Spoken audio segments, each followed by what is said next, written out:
तो दोस्तों देख लीजिए क्वेश्चन नंबर एक जो है दोस्तों ये किस तरह से बनेगा आपको मैं बताता हूँ। और दोस्तों देख लीजिए ये 10th का क्वेश्चन है, उसमें भी द्विघात समीकरण का। तो आपको मैं शॉर्टकट में बता देता हूँ दोस्तों इसका परिचय, फिर आपको मैं डिटेल से इसको सॉल्व कर दूंगा और आसानी से बन जाएगा। देखिए दोस्तों आपको मैं सबसे पहले फार्मूला दिखा देता हूँ इसका और ये किस तरह से बनेगा।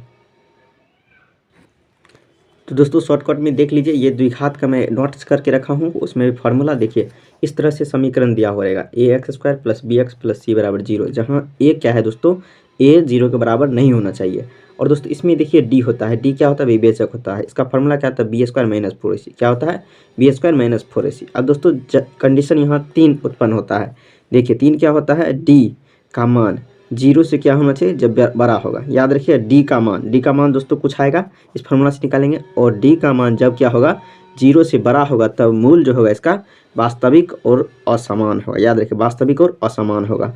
जब d का मान 0 के बराबर हो तो वास्तविक और समान होगा। जब d का मान 0 के बराबर हो तो वास्तविक और समान होगा। अब दोस्तों देखिए यहाँ क्या है, d का मान जो है दोस्तों, d का मान यहाँ एक तरह समझिए 0 से क्या होगा, 0 से छोटा होगा, 0 से छोटा होगा। जब ये देखिए d का मान 0 से छोटा होगा तो इसका कोई हल नहीं होगा। तो दोस्तों यहाँ आपको मैं डिटेल से बता देता हूँ द्विघात में क्या कितने मूल होते हैं, 2 मूल होते हैं, 2 मूल होते हैं। इसका देखिए फार्मूला होता है योग निकालने का, अल्फा प्लस बीटा, एक होता है अल्फा एक होता है बीटा।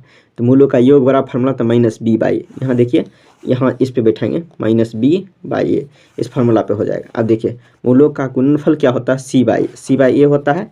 अब देखिए दोस्तों यहाँ मूल तो 2 हो गया, तो देखिए यहाँ अब दोस्तों जैसे एक मूल हो गया अल्फा एक बीटा हो गया, इसको मान लिया x और तो मूल बड़ा -b प्लस माइनस √d/2a। अब दोस्तों यहाँ देखिए समीकरण बनाने का फार्मूला क्या होता है, जब 2 मूल दिया हुआ हो तो x² क्या होता है फार्मूला, x² माइनस, अब देखिए into alpha plus beta into x plus alpha into beta बराबर 0। इस तरह से हो गया। अब दोस्तों आप क्या करते हैं, इसी फार्मूला को यूज़ करके बनाते हैं। क्या करते हैं दोस्तों, इसी को यूज़ करते हैं।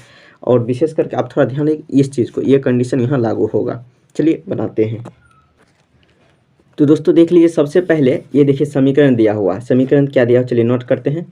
लिखा हुआ है 6p² - 5, क्या लिखो 5p - 6 बराबर 0। जैसा कि आपको मैं बताया दोस्तों ax² + bx + c बराबर 0 आपको मैं बताया था समीकरण का फॉर्मूला। तो a का मान देखिए ये हो गया, b का मान देखिए दोस्तों -5 हो गया, c का मान क्या हो गया -6 हो गया। तो दोस्तों क्या निकालते थे, d निकालेंगे। d वाला फॉर्मूला था b² - 4ac।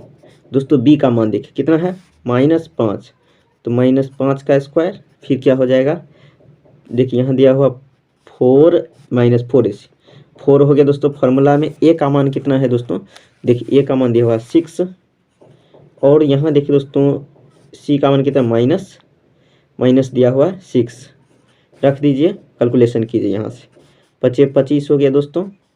अब ध्यान दीजिए इसको गुना कीजिएगा तो कितना हो जाएगा, माइनस माइनस प्लस हो जाएगा। अब देखिए 6 6 36, 36 को कितना से गुना करें, 4 से, तो 36 को 4 से गुना करते हैं। 6 चौक 24, 4 हाथ की 2, 4 12 2 14, 100 कितना हो गया दोस्तों 44। अब इसको जोड़िएगा तो 169 हो गया, 169 हो गया। दोस्तों इसको बनाने का 3 तरीका है, लेकिन आपको मैं क्या बनाता हूँ इस तरीका से बता देता हूँ। अब देखिए दोस्तों ये इसको किस नियम से कहते हैं, श्रीधराचार्य नियम कहते हैं, ये भी आप जान जाइए, 10th में डिटेल से दिया गया है। अब दोस्तों डी का मान कितना आ गया, तो देखिए डी का मान आ गया आपको क्या चाहिए 169। अब देखिए अब आपको मैं बताया था दोस्तों एक फार्मूला, क्या बताए थे देखिए दोस्तों इसको बताए थे x यानी मूल बराबर -b प्लस माइनस √d/2a, इस पे बनाएंगे। तो दोस्तों देखिए इधर बनाते हैं, थोड़ा ध्यान से देखिएगा। अब इसको क्या करेंगे दोस्तों, यहाँ देखिए फार्मूला में माइनस हुआ। अब दोस्तों आपका b का मान कितना दिया हुआ, b का मान देख लीजिए आपको दिया हुआ है कितना, तो -5। फार्मूला में क्या होता है प्लस और माइनस, d का मान कितना हो गया 169/2, a का मान कितना हो गया दोस्तों 6। इस तरह से रख देंगे। अब देखिए सॉल्व करते हैं दोस्तों, देखिए यहाँ करेंगे तो माइनस माइनस प्लस हो जाएगा 25, अब इसको दोस्तों एक बार प्लस में निकालेंगे, एक बार माइनस में निकालेंगे। देखिए एक बार इसका वर्गमूल कितना हो जाएगा 13, एक बार प्लस में निकाल लेते हैं 13 और इतना यहाँ लिखेंगे 6 दूनी 12। अब दोस्तों यहाँ देखिए क्या करेंगे, तो ये माइनस माइनस प्लस हो गया, प्लस हो गया दोस्तों कितना, सॉरी दोस्तों देखिए यहाँ 5 होगा दोस्तों, यहाँ माइनस माइनस प्लस 5 ही होगा, स्क्वायर नहीं, यहाँ देखिए स्क्वायर रहता तब होता, तो माइनस माइनस प्लस हो गया 5 ही होगा, सॉरी मिस्टेक हो गया। देखिए इसको माइनस माइनस प्लस हो गया, यहाँ भी क्या लिखेंगे 5। अब दोस्तों यहाँ क्या एक बार प्लस निकाला, एक बार अब क्या निकालेंगे माइनस निकालेंगे, तो 13 हो जाएगा इस तरह से, 6 दूनी 12। दोस्तों इस दोनों को सॉल्व कीजिए, इसको जोड़िएगा तो कितना हो जाएगा, इसको जोड़िएगा दोस्तों हो जाएगा कितना 18/12।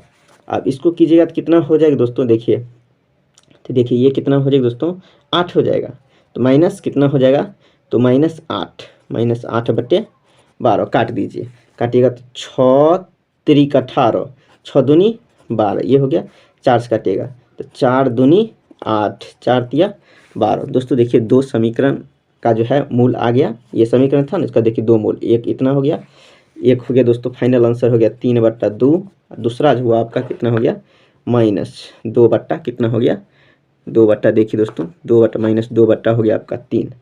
तो इस तरह से बन गया दोस्तों, इसको गुणनखंड से भी बना सकते हैं और दोस्तों इसको वर्ग करके भी बना सकते हैं, वर्ग विधि से भी। तो इसको आंसर देखते हैं, देखिए कितना 3/2 हो गया और -2 बट्टा कितना हो गया, तो देखिए दोस्तों 3 बट्टा कितना हो गया, देखिए उल्टा करके लिखा है 3/2 और -2/3।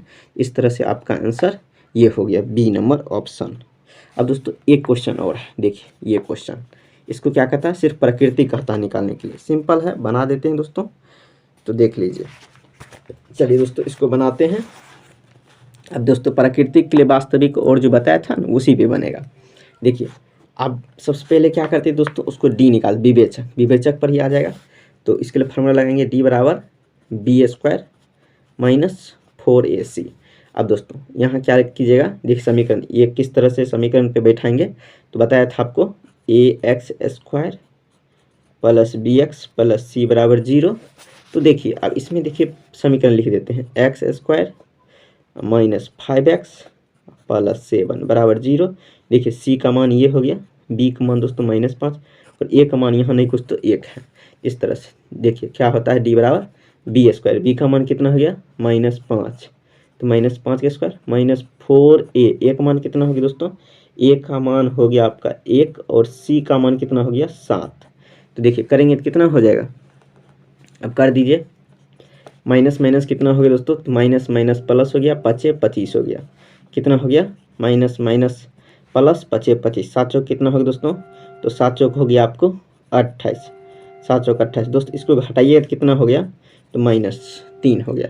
अब दोस्तों देख लीजिए, आपको मैं अभी ही बताया था, क्या देखिए यहाँ क्या हो गया दोस्तों, ये देखिए डी का मान जो है, डी का मान कितना आ गया, तो 0 से छोटा आ गया। तो दोस्तों 0 से जब ये छोटा आता है, 0 से छोटा आएगा तो उसका क्या होगा, कोई हल नहीं। आपको मैं बताया अभी ही, तो इसका कोई हल नहीं होगा, क्या होगा दोस्तों, कोई हल नहीं होगा इसका, याद रखिएगा। आपको जैसे कि मैं दिखाया था अभी फार्मूला में, कोई हल नहीं, इस तरह से ये हो गया दोस्तों, ये भी सॉल्व हो गया। चलिए अब देखते हैं दोस्तों आंसर इसका। चलिए दोस्तों ये क्या हो जाएगा, यानी एक तरह समझ लीजिए दोस्तों अवास्तविक, ये आंसर हो जाएगा क्या दोस्तों, इसका कोई हल ही नहीं होगा, तो ऑप्शन ए हो जाएगा इसका आंसर। तो और देखते हैं दोस्तों, तो दोस्तों देखिए ये भी 10th का क्वेश्चन है, इसको भी सॉल्व करते हैं। जो भी लोग 10th में होंगे वो क्या होगा, मन से बनाइए क्वेश्चन। 5 नंबर क्वेश्चन है, क्या कहता है, देख लीजिए 10 सेंटीमीटर व्यास वाले एक बेलन का संपूर्ण पृष्ठ क्षेत्रफल इतना दिया हुआ 330 वर्ग सेंटीमीटर दिया हुआ, इसकी क्या होगा दोस्तों, इसकी ऊंचाई क्या हो। सिंपल है, देखिए फार्मूला पे बना दिया, आंसर आ जाएगा दोस्तों। संपूर्ण क्षेत्रफल का फार्मूला क्या होता है बेलन का, दोस्तों संपूर्ण क्षेत्रफल होता है 2πr × h + r, ये होता है संपूर्ण बेलन का संपूर्ण पृष्ठ क्षेत्रफल, फार्मूला होता है 2πr × h + r। इसका मान दिया हुआ है, देख लीजिए दोस्तों 330। अब देखिए ये क्या था, वर्ग सेंटीमीटर स्क्वायर, मात्रक भी देख लीजिए दोस्तों, 2 रखेंगे, पाई का मान 22/7 होता है। देखिए दोस्तों अब आपको मैं बता देता हूँ 22/7। आर का मान दोस्तों ये देखिए, ये व्यास हो गया, व्यास क्या होता है दोस्तों, व्यास देखिए दुगुना होता है, यानी ये देखिए दिया हुआ व्यास 10, पूरा हो गया 10 दोस्तों व्यास, तो आर कितना हो जाएगा दोस्तों, आर हो जाएगा आपका 5, आर उसका आधा होता है, लिखेंगे 5। अब दोस्तों यहाँ देख क्या करेंगे, तो एच का मान नहीं दिया, एच की जगह एच लिख देंगे। और दोस्तों देख लीजिए यहाँ आर का मान आपका हो गया 5, इस तरह से लिख देंगे। अब इसको सॉल्व कीजिए। देखिए अब दोस्तों ये काटने उठने वाला नहीं है, इसको क्या करेंगे, काटते हैं। देखिए अब इसको काटते हैं 11 से, 11 दूनी 22, 11 तिया 33। अब इसको काटते हैं फिर से, देखिए 2 2 ये 15 हो जाएगा दोस्तों। अब देखिए 5 काटेंगे, 5 तिया। अब दोस्तों देखिए ये बच गया 2 इधर, अब देख ध्यान से देखिए यहाँ बच गया 2/7 h + 5। दोस्तों आप थोड़ा ध्यान से देखिएगा ना, आपको बिल्कुल समझ में आ जाएगा। इधर बच गया 3 दोस्तों। अब देखिए क्या करेंगे, इसको कोना कोनी, इसको इससे गुना, इसको इससे गुना करते, तो h + 5, इसको 7 या 21 बट्टा, ये हो गया 2, 7 या 21 बट्टा 2 हो गया। अब दोस्तों इधर देखिए प्लस में है, इधर है क्या चीज़, ये प्लस में, उधर चल जाएगा तो हो जाएगा माइनस में। तो इसको दोस्तों क्या करेंगे, इस तरह से लिखेंगे। तो देखिए इसको इस तरह से लिखिए, इसको भाग दीजिए, कितना हो जाएगा, 10.5 हो जाएगा। 10.5 भाग 10.5, उसमें से इधर देखिए बराबर की साइड प्लस में, उस साइड जाएगा तो माइनस में। दोस्तों एच का मान कितना आ गया, देखिए घटाएगा तो 5.5 आ गया सेंटीमीटर। अब देखिए आपको समझाता हूँ दोस्तों। देखिए बराबर की इस साइड कोई भी संख्या या कुछ भी रहे, इस साइड इस प्लस में तो इस साइड जाएगा तो माइनस में, इस साइड माइनस में, इस साइड प्लस में, इस साइड देखिए गुना में है तो उस साइड जाएगा तो भाग में हो जाएगा, भाग में हो जाएगा इस तरह से। अब इधर देखिए भाग में है तो उधर जाएगा तो क्या हो जाएगा, गुना में हो जाएगा। ये फंडा होता है दोस्तों। और कुछ बता देता हूँ, बेसिक नॉलेज ये हो गया दोस्तों, तो इसका 5.5 आंसर हो जाएगा। देखिए ए आंसर हो जाएगा दोस्तों। ये फॉर्मूला पर था, आपको मैं बता दिया। अब देखिए दोस्तों, जैसे कि आपको मैं पाई का मान 3 होता है, पाई का मान होता है 3.14, पाई का मान 3.14 होता है, पाई का मान होता है 22/7 होता है, 22/7 होता है, कॉमन चीज़ बता देता हूँ। और पाई का मान एक और होता है, पाई का मान 180 डिग्री होता है, डिग्री में कहेगा 180, मान वैसे कहेगा तो पाई का मान ये देखिए दशमलव में कहेगा तो इस तरह से हो जाएगा। और एक मान होता है 22/7। इस तरह से आपको मैं बताया दोस्तों। किसी तरह की दिक्कत हो तो आप हमको कमेंट जरूर कीजिएगा, और दोस्तों समझ में नहीं आए तो कमेंट जरूर कीजिएगा। थैंक यू दोस्तों, अगली बार तब तक जय हिंद।